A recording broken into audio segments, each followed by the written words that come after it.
So, who do you fancy? Tom Cruise or Danny DeVito? Let me think. Mr. Drop Dead Gorgeous or something that fell off a charm bracelet. Tough one, that door. On video. We've got stacks to choose from. Yeah, this is going to be a proper girls' night in. Watch videos, shave our legs and eat our body weight in oven chips. Accompanied by the mellow tones of Sharon's flatulence. Has it really come to this? Oh, it'll be good, though. I've got some of that new American ice cream that's supposed to be better than sex. You poor, sad girl.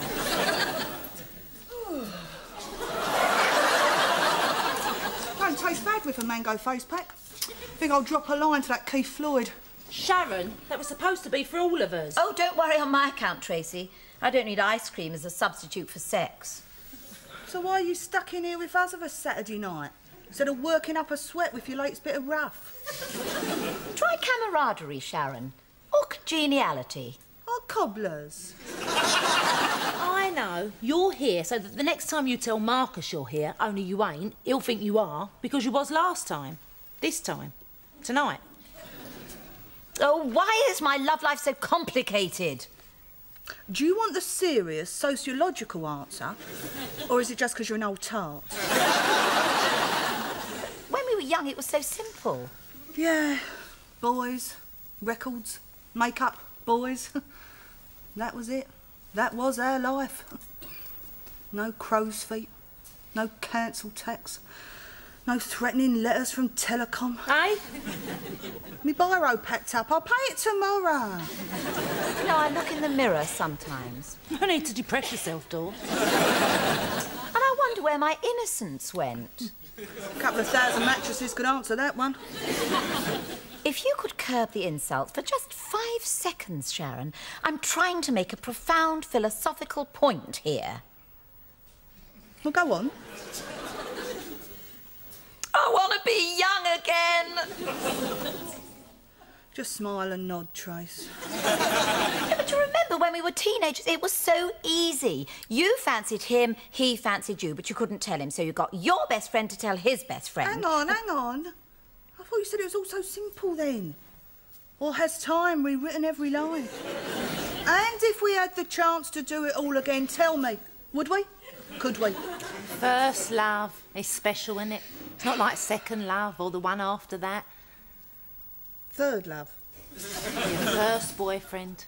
There's nothing like it. Oh, no.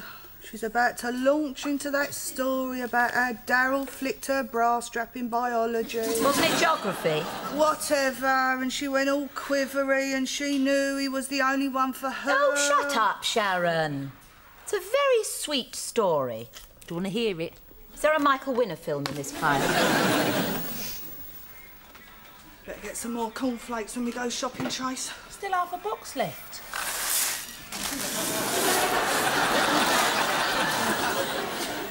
Well, it's all that talking about boys. It makes me hungry. What talking about boys? As soon as I started, you banged on a video. I know Daryl was your first boyfriend, and I know how you met him. I could do it on Mastermind as my specialist subject. M&S bra, weren't it? Padded job. Well, you're wrong. All right, British Home Stores, what's the difference? Daryl was my first love, but he wasn't my first boyfriend. Of course he was. Dor, tell Trace who her first boyfriend was, will you? Oh. Daryl, of course. He flicked her bra strap in, whatever it was, and blah, blah, blah. Oh. See? You're both wrong. Do you want a smack round the head? Say, yes, Sharon, Daryl was my first boyfriend. Robert Radford. Robert Radford, 2C, Woodbury Down Comprehensive. He was my first boyfriend. Come to think of it, she did have his name scribbled all over her rough book. But her spelling was so chronic, I thought she was talking about Butch Cassidy's mate. Well, go on then, spill the beans. Well, you know all about my love life. Yeah, and what you did with that AA man last week was unnatural. Tracy, speak. We only went out twice. First date to Batsy Funfair, the second one to the Wimpy Bar. Then on our third date, he stood me up outside the Asoldo. I've never gone so ready my whole life. Embarrassment. No, it was pouring rain and my T-shirt ran. We've all been stood up at some time in our lives, Trace. Stood up. Stood... not a term I'm familiar with. Darren flicked my bra strap in biology and my heart went all quivery and I knew he was the one for me. You see, what happened was, it was after netball practice and I was sitting behind Janice Gibson and Darren was sitting behind me. Oh! See that miniskirt? I wore one just like it on a date with my first boyfriend, Warren Hutchins. Oh, God, yeah, that's right. You went out with Warren Hutchins, didn't you? Was he short, fat and smelly? No. He was tall, dark And spotty. Honestly, Dot, he had the world's worst acne. If you had joined up all the dots, you could have made a picture. What happened? All my mates took the mickey. Tits and zits, they called them. I gave him the elbow. He was all right, though, Warren. Used to make me laugh. I wonder what happened to him. Oh, who cares?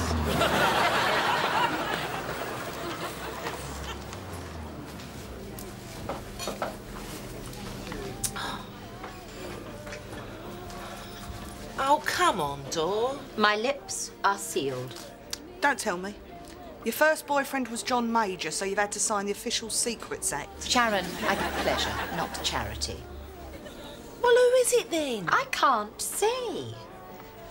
But the tabloids would pay big bucks to hear what we got up to. Especially at the Gaumont Finchley when we went to see Help. Never did find out how that film ended. Oh, come on, you're dying to tell us. Well, give us a clue. Let's just say it's someone very much in the public eye. John Major! Prince Charles? Hang about. We ain't going back far enough. Percy Sabden? Fred Flintstone? Does the name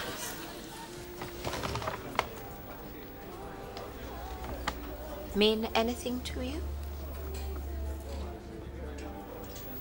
Yeah, cheers, Mrs. Price. Yeah, it's great that Woodbury Down keeps in touch with so many of its ex-pupils.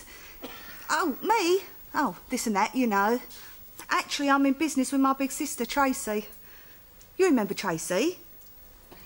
Yeah, well, I think the bladder problems were stress-related. No, she's fine now. The rubber knickers worked a treat. OK, then. Yeah, thanks very much. Bye. Stupid mare. She put me in detention once for loitering in the cloakrooms. Of course I was loitering. I had to run me bookies from somewhere, didn't I? Yes, but did she tell you what you want to know? I've got it all. Phone numbers, addresses, inside leg measurements, the lot. I wish you hadn't, Shal.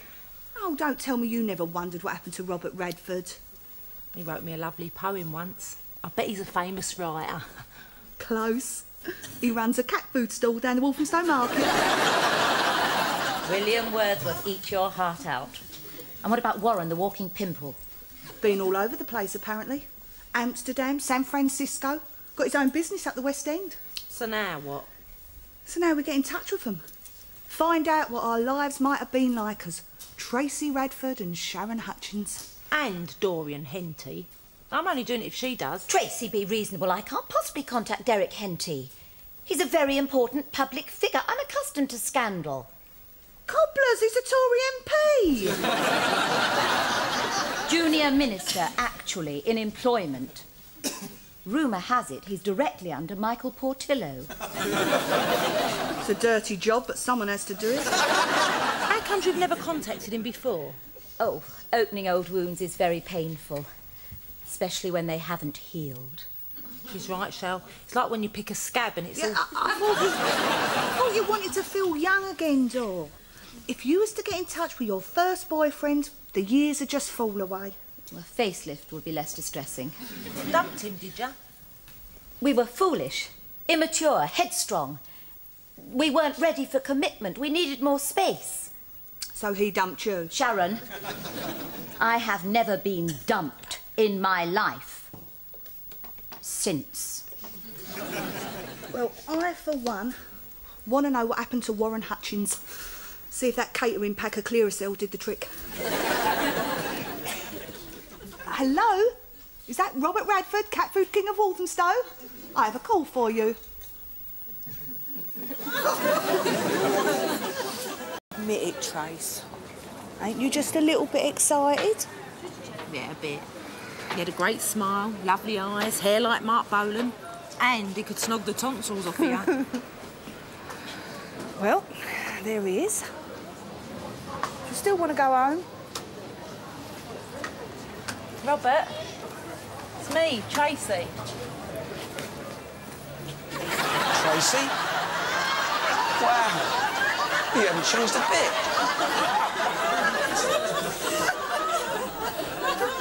We were going to see Shaft at the Isolde, right? I'd even blown all my pocket money on a leatherette bomber jacket.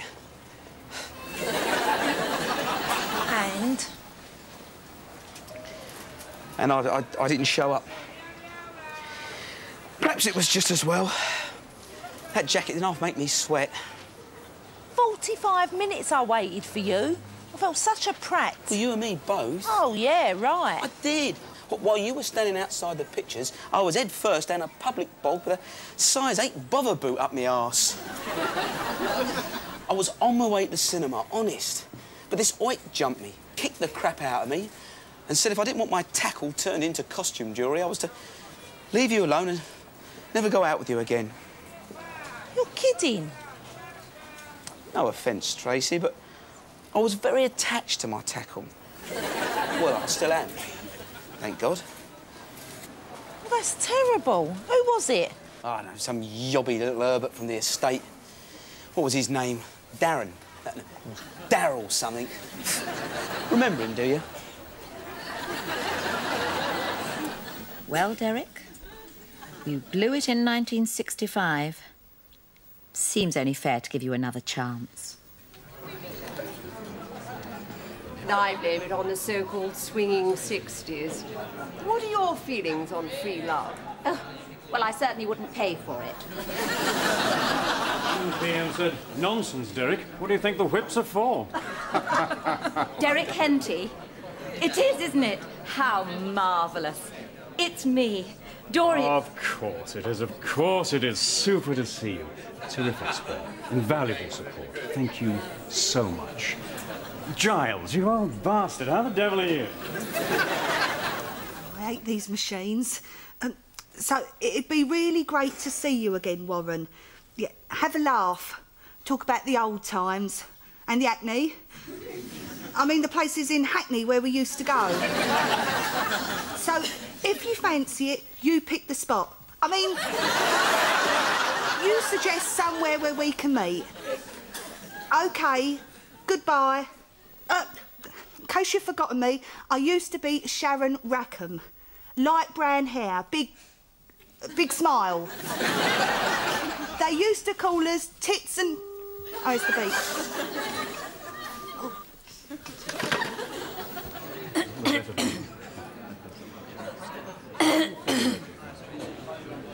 I would like to make an obscenely generous donation to party funds. Well, that's super of you. Thank you so much. Terrific support. Absolutely invaluable. It's me, Dorian Green, nee Kappa. You can't have forgotten. Bournemouth Conference, 1991. Gaumont Finchley, 1965. Of course, of course. It's super to see you. Now, if you could just make the check... What are you doing here? I'm revisiting my youth. And you're the youth I'm revisiting. This is hardly the time or the place. What did you have in mind? There's a multiplex across the road. Well, it's super to see you again, talk over old times and so forth, but I really must press the flesh. I thought you'd never ask. So, if you'll excuse me... Daphne! What a charming hat. It was a homemade creation. It was amazing, Trace. Warren sounded just the same. His voice had broken, I hope. Same laugh, same daft sense of humour. Same zits. Or didn't you ask? Oh, yeah, sure. How you doing, Warren? You still got a face like 4-cheese pizza? Well, if he ain't, you might not recognise him. I'd know him anywhere. Where are you meeting him? Some restaurant in Islington. I nearly suggested the Spotted Dog. You ain't having any silly fantasies, are you? Oh, you know me, Trace. I'm always having silly fantasies. You should have seen what me, Linford Christie and that TV doctor got up to last night in my head. About Warren, shall? I mean, What if he's married? What if he's horrible? What if he's a slaphead like Robert? You shouldn't judge people by the way they look, Trace. I mean, I may be a dead ringer for Cindy Crawford, but people like me for my warm personality. Still can't get over how much that Robert had changed. Still, if Darryl hadn't duffed him up in 1972, I might not be here now. You could have been the Anita Roddick of horse meat. Flushing someone's head down the carsey because you want to go out with their girlfriend. It's dead romantic, isn't it? Put it in a Mills and Boone, Trace, they'd never believe you. Derek Henty's office. Dorian Green. I presume he didn't get all my other messages or he would have phoned back. Oh. Well, just tell him I phoned. Again. Regarding... Oh, silly, immature decisions people make in their youth and then live to regret when they get older.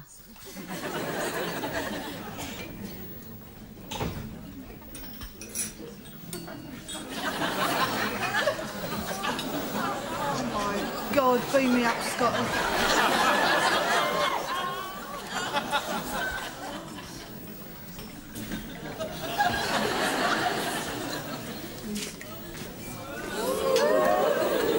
Sharon?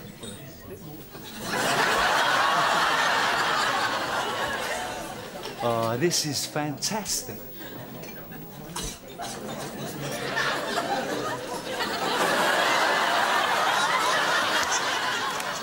Of course, Derek was thrilled to see me again.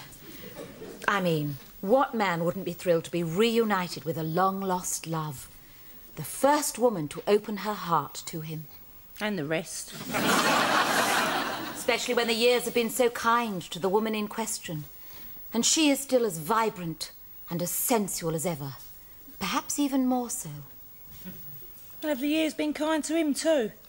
Not in a literal sense. But power is a huge aphrodisiac. That's true. If Hillary Clinton were to kick Bill out, I wouldn't mind putting him up for the night. But shouldn't lovemaking also be a meeting of minds?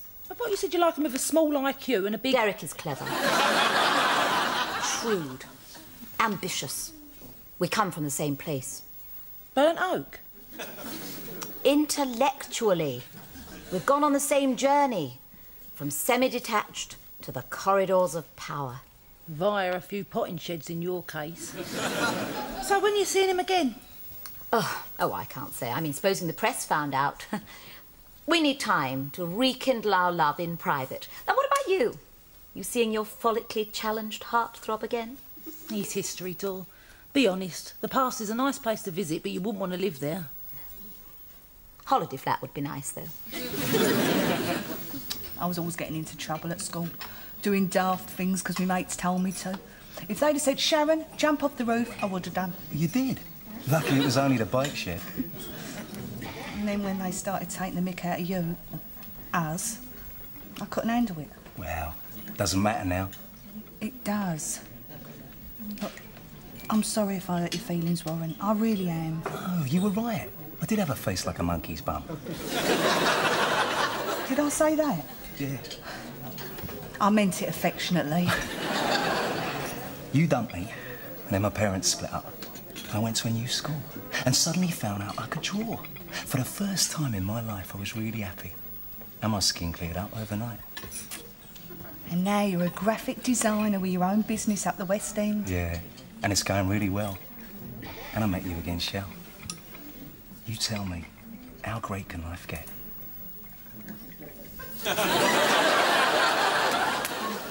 Is Warren really a hunk, or did you just say that to rattle Dorian? I guarantee you, Trace. If your jaw don't hit the shag pile when he walks in, I'll give you this shirt off me back. It's my shirt, anyway. No, it ain't. Yes, it is.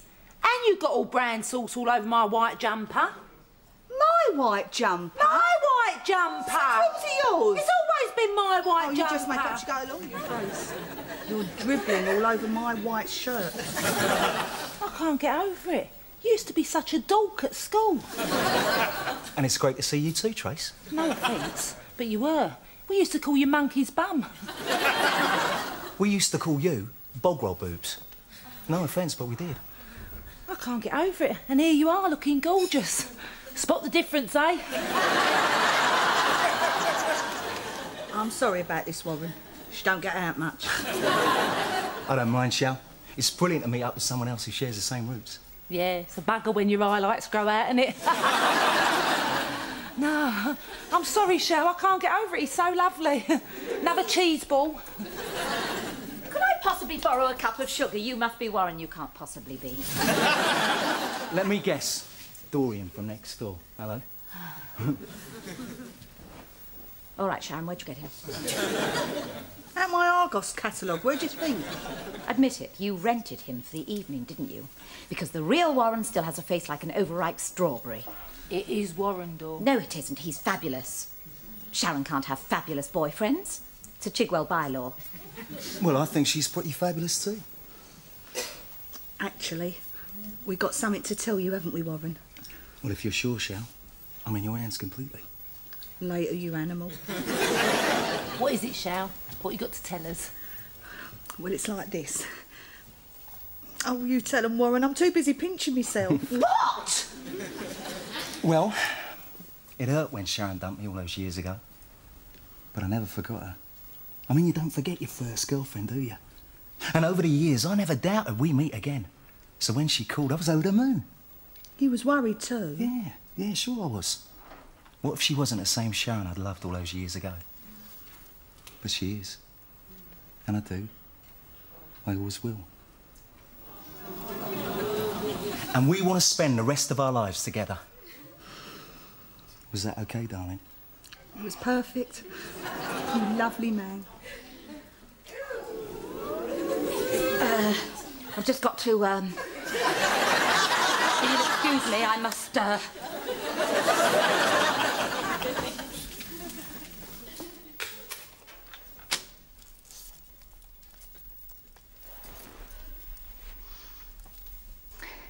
Derek. Yes?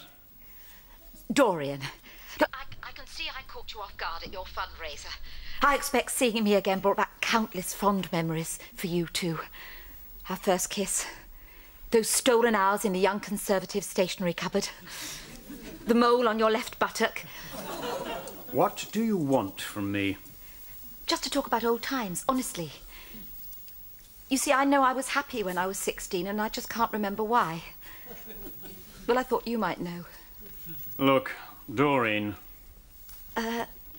Dorian. Whatever. If you have blackmail in mind, let me tell you here and now, it won't wash. I don't wear women's underwear. I've never supported Chelsea, and I have absolutely no desire to spend more time with my family. Goodbye. No, but, hello, Derek. No, but it's hello, Derek. Derek? I know there's a bottle of bubbly here somewhere. I was keeping it for Garfie's engagement. Save it, Trace. Are you kidding? It's not every day your kid's sister marries her childhood sweetheart. I read a story like this once in Woman's Own, only he had a terminal illness. Or was it her? Well, one of them snuffed it anyway. Get that, will you, Shell?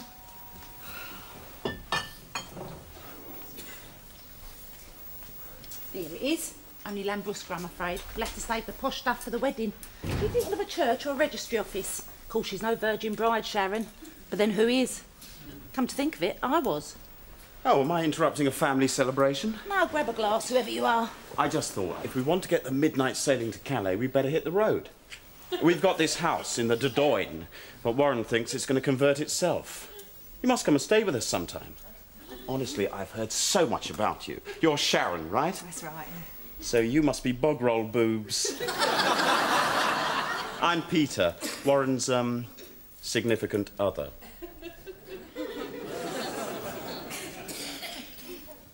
You horrible cow, you've let me rabbit on. I bet I've gone all red. I only did it to wind Dorian up. You know what you're like at keeping a secret. So you were gay all along? I bet it was Sharon that turned you that way. No, Trace. It was already there in my genes, along with a tendency to zits. And now you're supposed to say, what a waste. Well, it is. Oh, trust me, it isn't. Promise you won't tell Dor. Well, at least not for a bit anyway. Well, she's bound to find out sooner or later. Like when you don't get married. Yeah, fair enough. I might as well hold out for a wedding present, eh? Fondue set would be nice. So when did you find out he was batting for the other side? Oh, you didn't have to be Poirot to work it out, did you? It was Peter this, Peter that. They're mad about each other. They did make a lovely couple. But then so did you. I was just talking to Sharon about her gorgeous Felidor.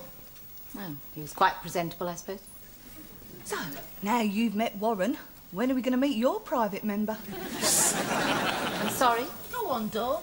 Sharon will promise not to wear her Stuff the Tories T-shirt, won't you, Sharon? Of course I will. Can I at least have it drying over the radiator, though? Derek is a very private person. I wouldn't want him pestered. But it's all going well, is it? Absolutely. He's as thrilled to have me back in his life as well. Warren is about Sharon. That much, eh? There's a documentary on BBC Two about pond life. Oh, Sharon might see another of your old boyfriends. So, Mr. Henty, how does it feel to be picked out by the media as... It's Derek! It's your Derek! I'll be honest, I don't take these things too seriously.